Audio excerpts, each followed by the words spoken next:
po yung bahay ninyo nung ipinanganak kayo? Your Honor, hindi ko na po alam. So, saang homeschool provider naka-connect yung teacher ninyo? Your Honor, hindi ko na po maalala po yung pangalan. Ah, okay, medyo nalalabuan ako ng konti sa ganyan. Ngayon, Mayor, napag-alaman din po namin na delayed yung inyong registration of birth. Ilang taon na po kayo nung na-register yung inyong birth? Your Honor, hindi ko pa lang po siya masyado maalala po ngayon. Okay lang, check ko po. Oo, please, Pasensya. please inform us during the hearing. At bakit po delay yung pag-register ng birth nyo? Sa pagkaalam po kasi namin, and I would request yung confirmation ninyo during the hearing, 17 years old na po kayo nung i-register yung inyong birth. So, if you can confirm that during the hearing, tingin ko may halaga malaman bakit. Kung tama yung impormasyon namin, bakit at 17 pa lamang ni-register yung birth ninyo? At saan pala po kayo ipinanganak? Sa ospital ba? Sa bahay ba? Sa lying-in clinic ba? Your Honor, ang sinabi po sa akin sa bahay po.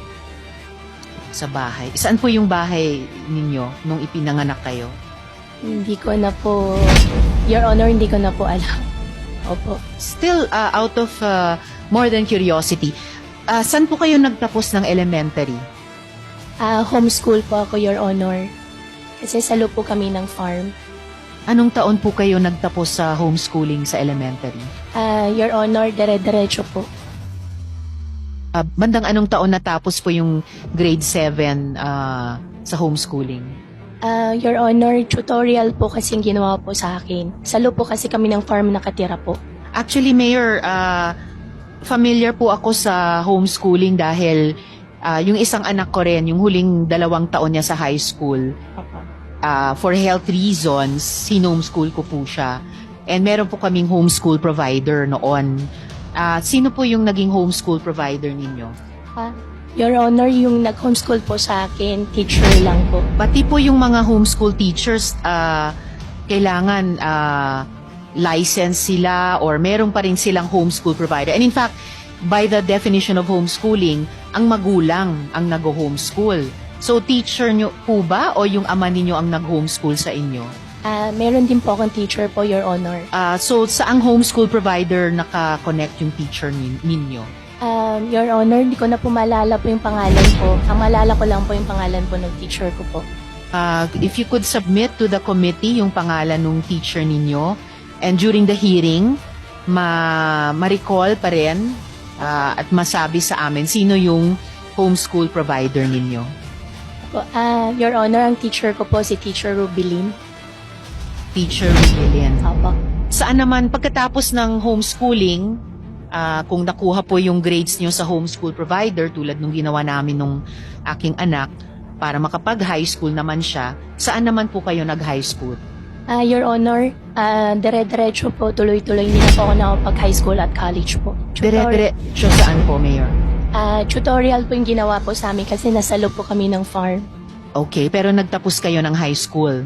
Ang minigay lang po sa amin po na pinaka-libro po is si Teacher Rubilin na po.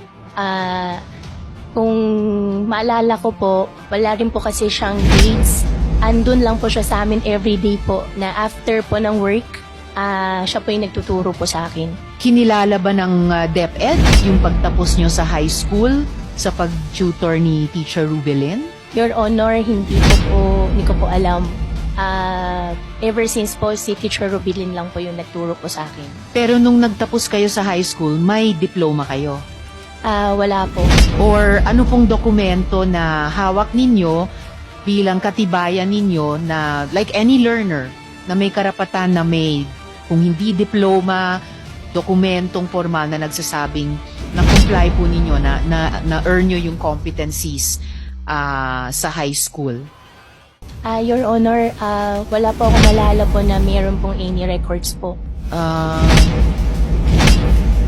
Okay, medyo nalalabuan ako ng konti sa ganyan dahil kahit bilang young person noon, no, may karapatan kayo sa edukasyon, hindi lang sa edukasyon, pati yung katibayan nakamit ninyong edukasyon?